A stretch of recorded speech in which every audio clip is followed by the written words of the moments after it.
मध्य प्रदेश से है जो बेहद अजीबो गरीब है। अभी तक अपना सुने हो कि जो है दुल्हा दुल्हन के घरे से यदि दहेज न मिले तो रूठ जाते हैं, किंतु इधर की हालात बेहद उल्टे हैं कि इधर की दुल्हन की यहाँ से दुल्हा दहेज ले से मना कर दी, जौने के चलते दुल्हन रूठ गए और अब ससुराल नहीं आवन लगी है। तो विंध्य क्षेत्र के या पहल बघेली न्यूज चैनल में हम कनिष्ठ तिवारी अपना पंचन का सभी जन का प्रणाम करी थे और शुरुआत करी थे ये बेहद अजीबो गरीब खबर के, जहां अपना पंचक बता दी राजधानी भोपाल में पति पत्नी के झगड़ा के एक अनोखा मामला सामने आया है। पत्नी यह बात पर भड़की है कि उसके घर से मिली कार और दूसरा सामान पति ले से इनकार कर रहा है।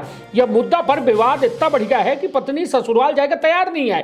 पत्नी के यह जिद अब पूरे मामला का कोर्ट के दहलीज पर ले गए। पति के द्वारा पत्नी का घर बुलावे खातिर हिंदू मैरिज एक्ट के धारा 9 के तहत परिवार दायर किया है।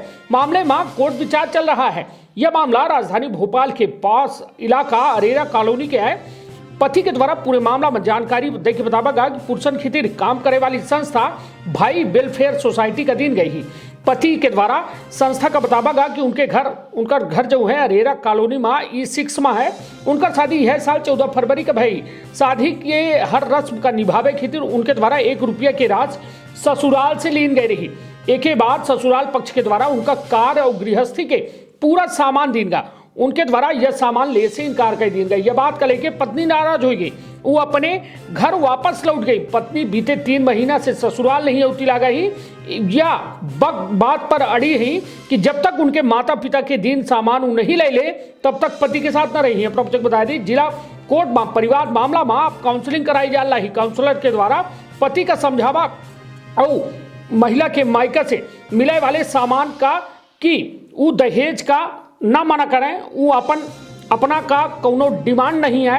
ससुराल वाले अपनी बिटिया का सामान देने लगे। यह सब तोहरे पत्नी के आए एका जो है उनसे जो है वंचित न करा। फिलहाल पहली काउंसलिंग में बात बन गई ही, लेकिन रिश्ता आगे न टूट जाए ऐसे समझाइश के दौर जारी है। तो निश्चित तौर पर समझी कि एक और जो है यह कहा जात है और सभी जने कहा थे कि दहेज के सब विरोध कर रहे थे।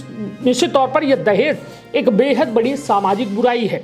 काहे कि आज यदि भ्रूण हत्या के मामला आवत है तो यही से आवत है कि वो हर बात सक्षम नहीं होता है कि अपनी बिटिया का एक बेहतर घर में विदा कर सके। काहे कि आज जो दहेज के व्यवस्था ही निश्चित तौर पर हर व्यक्ति जो है वह दहेज के पूर्ति कर पाऊ संभव नहीं है, किंतु यह मामला तो बिल्कुल उल्टा पुल्टा रहा। हालांकि पुलिस के द्वारा उक्त युवक या फिर कही कि पति का समझा देगा है कि वो अपने बिटिया का देर लागे तो उसे का मतलब है तू ओका ले दे और बिटिया का अपने घरे आवे दे, मतलब अपने ससुराल ले आवा। तो निश्चित तौर पर अब देखब दिलचस्प हुई। हालांकि मामला अबे जो है समझाइश के दौर चल रहा है। देखब दिलचस्प हुई कि का फिर से बिगड़ा के दौर होता है या फिर यही बात खत्म हो जाती। तो अपन बहुत ख्याल रखब, अपने परिवार के बहुत ख्याल रखब। धन्यवाद, प्रणाम।